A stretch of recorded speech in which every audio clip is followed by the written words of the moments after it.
Kalau musola itu secara bahasa artinya tempat untuk sholat di tanah lapang. Jadi dahulunya ini hanya tempat tanah lapang, tidak ada bangunannya. Nah, digunakan untuk apa? Sholat Idul Fitri dan sholat Idul Adha. Bapak Ibu yang dimuliakan Allah SWT, di Masjid Al-Ghamamah. Jadi Masjid Al-Ghamamah ini, Ghamamah artinya itu awan. Nah, dahulu Rasulullah SAW itu sholat istisqa. Apa itu sholat istisqa? Sholat minta hujan. Jadi ketika itu Rasulullah SAW di sholat istisqa, beliau baru berdoa, langsung ada awan. Ada awan. Awan artinya dalam bahasa Arab dinamakan dengan al-ghamamah. Al-ghamamah. Oleh karena itu ketika awan menyelimuti kaum muslimin ketika itu, maka disebut dengan al-ghamamah. Masjid Al-Ghamamah.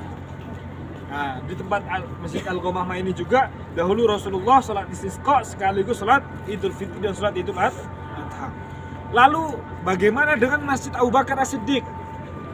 Nah, di tempat ini juga Rasulullah salat istisqa, salat Idul Adha dilanjutkan di masa kekhalifahannya Sayyidina Abu Bakar As-Siddiq. Begitu juga Sayyidina Ali bin Abi Thalib, lalu Sayyidina Umar bin Khattab yang ada di belakang hotel. Pertanyaannya, di masa kekhalifahan Sayyidina Utsman, di mana salat Idul Adhanya atau salat Idul Fitrinya? Jawaban tersebut dijawab yaitu di Masjid Al-Ghamamah.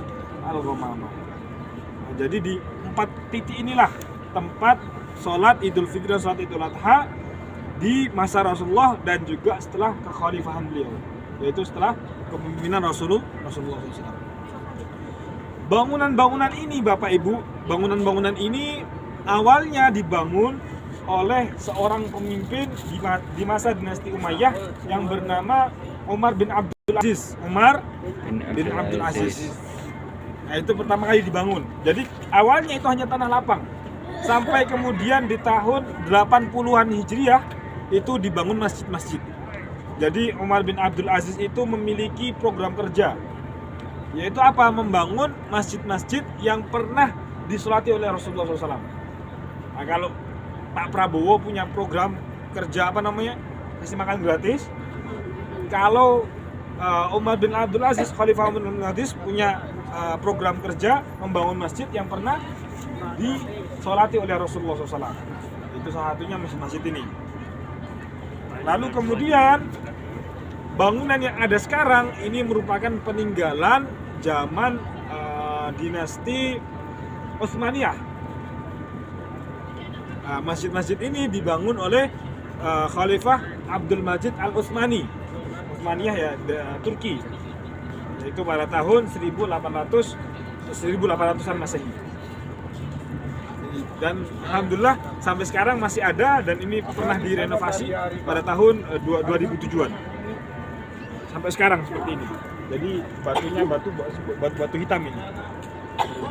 Ya alhamdulillah, kita doa sejenak, setelah itu kita foto bersama ya. A'udzubillahi minasyaitonirrajim. Amin. Bismillahirrahmanirrahim. Amin. Alhamdulillahirabbil alamin. Allahumma shalli ala sayyidina Muhammad wa ala ali sayyidina Muhammad. Kama shallaita wa sallamta wa barakta ala sayyidina Ibrahim wa ala ali sayyidina Ibrahim fil alamin innaka Hamidum Majid. Allahumma ighfir lana wa li walidayna wa li mashayikhina wa li asatidatina wa li ikhwanina wa li jami'il muslimin wal muslimat wal mu'minin wal mu'minat al-ahya'i minhum wal amwat. Allahumma innahu qad balagana أن رسول الله صلى الله عليه وسلم صلى في هذا المكان المبارك. يا ربي بارك لنا فيما رزقتنا وبارك لنا فيما رزقتنا وأخلفنا خيرا منها. ربنا ظلمنا أنفسنا وإن لم تغفر لنا وترحمنا لنكن من الخاسرين. ربنا آتنا في الدنيا حسنة وفي الآخرة حسنة وقنا عذاب النار. صلى الله على سيدنا محمد والحمد لله رب العالمين. الفاتحة.